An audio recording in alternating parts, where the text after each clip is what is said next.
Había también otra de las preguntas que salía, era esta de la biflación, ¿no? Que es un poco entender que materias primas al alza con el mundo casi congeniado de alguna manera, con el mundo entrando en deflación, ¿no? Por lo menos en las economías desarrolladas. Yo creo que también, además, como ya hemos hecho la exposición inicial, encantados de que en cualquier momento alguien haga una pregunta adicional a las que vamos a ir tratando. O sea, que si levantáis la mano, enseguida os vamos pasando para que hagáis vuestras preguntas. Animaos que luego se acaba el tiempo y nos quedamos todos con ¿no? Paso de nuevo a Marc. Sí, lo que yo creo que vamos a ver el mundo, yo creo, aparte, la primera pregunta complicada es si veremos inflación y deflación, ¿no? Yo creo que está claro que a corto plazo es deflación, no una deflación de caballo, pero como hemos visto en la historia, luego entraré a comentarlo, en algún momento, y yo creo que es muy probable que haya un cambio brusco y se inicie un periodo de inflación alta o moderadamente alta. Pero para complicarlo más, porque en el mundo de las inversiones y de la economía todo es muy complicado, hay otro fenómeno que yo creo que está ocurriendo, que es que hay al mismo tiempo en el mundo burbujas y hay deflaciones dentro del mismo país, dentro de la misma zona geográfica. O sea, en Shanghái los pisos están por las nubes, en Canadá y en Australia también, y en cambio en España, en Portugal, en Grecia, en Estados Unidos el inmobiliario está destrozado y por tanto, como hay mucho dinero en el mundo y hay mucha movilidad, lo que está ocurriendo es que el dinero se mueve muy rápido y por tanto eso nos complica más todo el trabajo de todos nosotros, ¿no? Que es que puede haber deflación e inflación muy fuerte en zonas, pero al lado mismo existe lo contrario, ¿no? Lo que sí que, si analizamos la historia, y el libro de Kenneth Rogoff lo demuestra también, y es una cosa muy lógica, es que en todas las crisis mundiales las materias primas han bajado de precio, siempre. Tanto las commodities, como son un producto industrial, cuando hay crisis bajan de precio. Cuando el crecimiento económico es bajo, y eso parece claro en los próximos años, difícilmente las materias primas en general tendrían que subir. Otra cosa es que si suba el oro, que yo creo que sí que lo hará, o el petróleo, porque es un activo más monopolístico, pero en general las materias primas normalmente tendrían que bajar. Pero, aquí este gráfico es interesante, que es el índice de materias primas con el índice de la bolsa de China. Y como podéis ver, antes las materias primas iban en función del mundo, pero claro, ¿quién compra materias primas del mundo hoy? Es China. Prácticamente China compra más del 50% de muchos de los principales metales del mundo, por ejemplo. Por tanto, cuando la bolsa china empieza a caer, normalmente anticipa luego una caída de las materias primas en el mundo. Como podéis ver, según este gráfico, por unos 4 meses, no he hecho cálculo estadístico, pero bueno, se ve bastante claro visualmente que es así. O sea, China marca, evidentemente, como tienen todas las fábricas del mundo, el precio futuro de las materias primas. Pero claro, China vende al resto del mundo, por tanto, no depende solo de producir, sino que pueda vender, ¿no? Y aquí, para que veáis los cambios en el mundo, este es el gráfico que compara el volumen contratado real de petróleo en el mundo, el petróleo físico en barriles, comparado con lo que se negocia en los mercados financieros de derivados de petróleo. Y como podéis ver, es 12 veces mayor el volumen en derivados que en petróleo, lo cual genera más volatilidad y complica más cualquier análisis.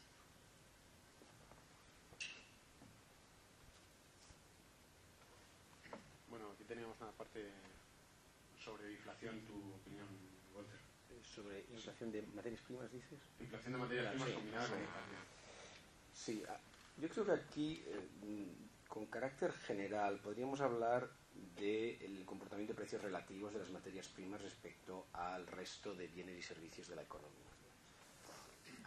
Entonces, yo creo que hay como 2 o 3 grandes directrices que nos pueden guiar a tener una previsión sensata sobre el tema. La primera es que, antes apuntaba Marc, que hay un mercado de futuros muy líquido, quizás más de la cuenta según cómo se mire, pero ahí se juntan unas excelentes expectativas.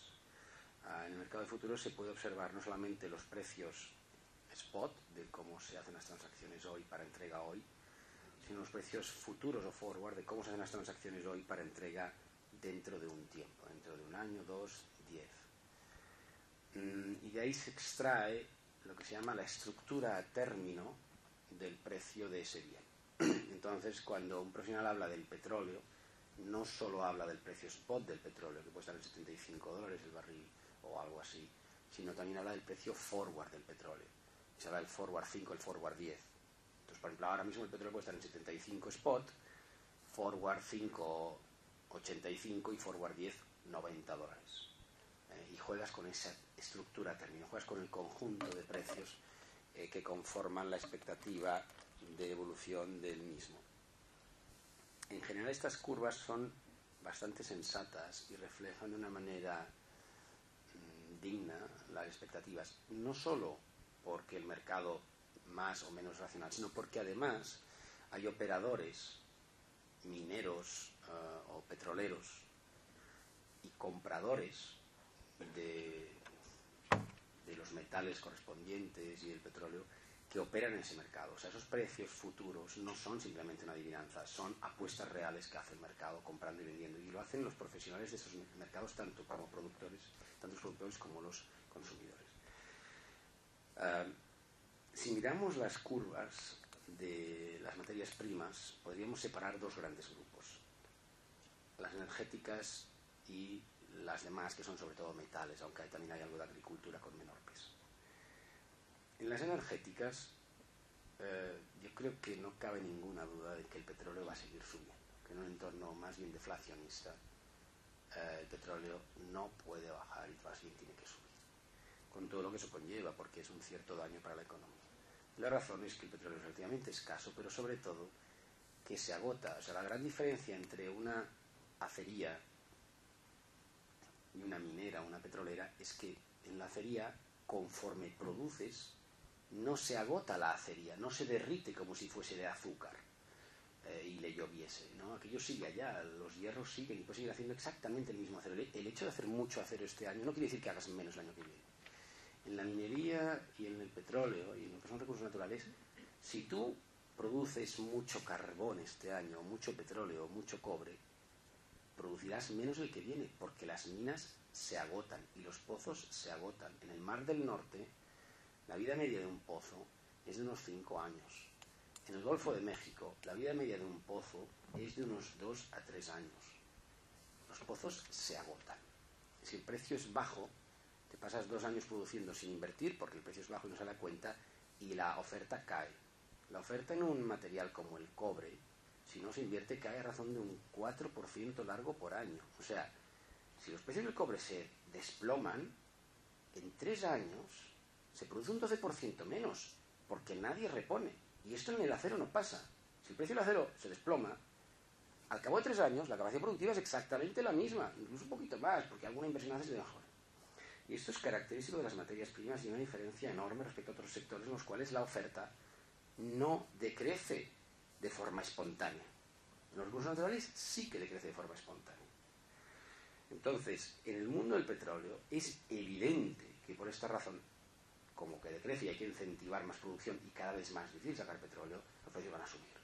Y la estructura térmica que va de 70 spot a 90 en el futuro largo, me parece que refleja muy bien esa expectativa. Lo que pasa es que el petróleo no lo es todo en el mundo energético. Hay 2 productos más, que por cierto son más importantes que el petróleo, que son el gas natural y el carbón. En este caso hablo del llamado carbón térmico, porque hay otro tipo de carbón, que es el carbón metalúrgico, que se utiliza para acerías, un carbón de más calidad, y es la minoría, el grueso del carbón y el carbón térmico. El gas natural ha pasado, hablo del gas natural en Henry Hub, que es el hub típico estadounidense en el cual se cotiza con transparencia, y una buena referencia, ha pasado de unos 7, 8 dólares a 4. Y el forward ha pasado de casi 10 a 6, 7. Y está claro que el gas natural no está ni estará fuerte. Y esto se debe a algo que no tiene nada que ver con la economía, sino con otras causas muy específicas, y en concreto que finalmente se ha conseguido explotar comercialmente el llamado shale gas, que es el gas de un tipo de reservas que no eran fáciles de explotar porque necesitaba hacer un drilling que se llama horizontal con bastante precisión y un cracking de las fallas. Esto se ha resuelto bastante bien y en la actualidad en la oferta de gas, lo nuevo, lo potente y lo que da dinero es el shale gas. Y de hecho no cotizan con el mismo PER las empresas de shale que las empresas de no shale, las convencionales. Entonces, esta área de la energía está débil y no será inflacionista. Y el carbón térmico, tampoco puede encarecerse mucho más, porque hay muchísima oferta a precios dignos si se instalan los transportes. Por lo tanto, en la parte energética hay una historia mixta, con inflación en el petróleo indiscutible y bastante menos, por no decir deflación, en gas y en carbón. Y en los metales también hay diversidad. O sea, por ejemplo, el cobre es indiscutiblemente un metal escaso.